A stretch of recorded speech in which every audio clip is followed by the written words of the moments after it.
শোনো শোনো শোনো, স্লোগানটা এমন হইতে হবে।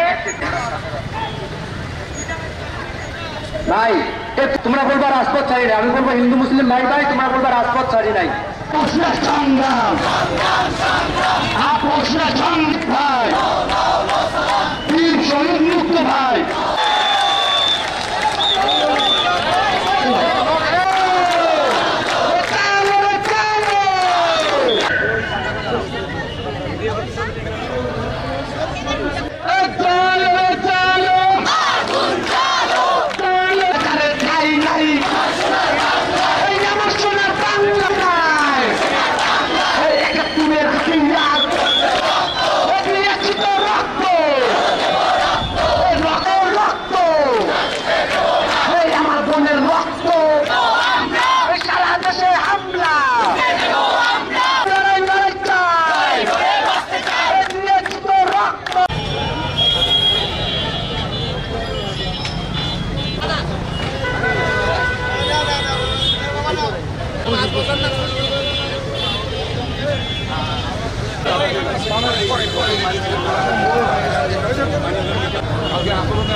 ধরে